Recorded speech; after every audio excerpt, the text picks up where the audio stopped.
მოდაში ეროვნული ელემენტები შეიტანეს და საზოგადოებას ხელოვნების სახლში წარუდგინეს. სამი დიზაინერის ნამუშევრების ჩვენება მარკარჩი მოეწყო. Patriarchis idea ქართულ ეროვნული სამოსის ტრადიციული ელემენტები გადმოიტანოს თანამედროვეობაში. ეს ყველაფერი გაკეთდა უცხოელებისთვის, რომლებიც ჩამოსულები არიან პროგრამით ისწავლე და ასწავლე საქართველოსთან ერთად. ფოტოსესია არის ჩვენი უცხოელი მეგობრების, მედ ჯორდანის და ჰანა ჩილდერსის ნამუშევრები ჩვენს მათი თვალით დანახული საქართველოს გაჩვენეთ თქვენ. ნინო ხეიძის ნამუშევრები მარკარჩი პირველად არ მომხვდარა. მისი წინაჩვენებაც ისეთივე არაორდინალური იყო, როგორიც ეს უკანასკნელი. თემა მქონდა აღებული ქართული ნაციონალური, აღებული მქონდა ძველი ელემენტები, ვეცადე რომ ცოტა თანამედროვე ელფერი შემეძინა ამ ყველაფერთვის.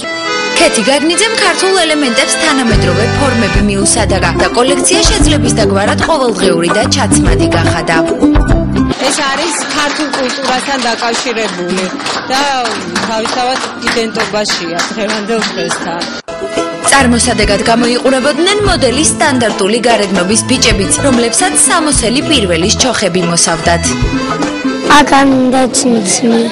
რაღაც მოხარული ვარ, რომ ვიღებ მონაწილეობას ამ ღონისძიებაში.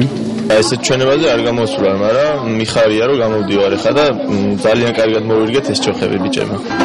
ქართულ ხალხურ საღამოს ანსამბლი გორდელას მუსიკა ამშვენებდა. ხელით ნაკეთი მინანქრის ნაკსოვი ქუდებისა და ქართული სამოსის შეძენა კი იქვე შეგეძლოთ. მოკლედ ხელოვნების სახლ მარკარჩი ერთი საღამო ქართულ ხელოვნებას დაეთმო.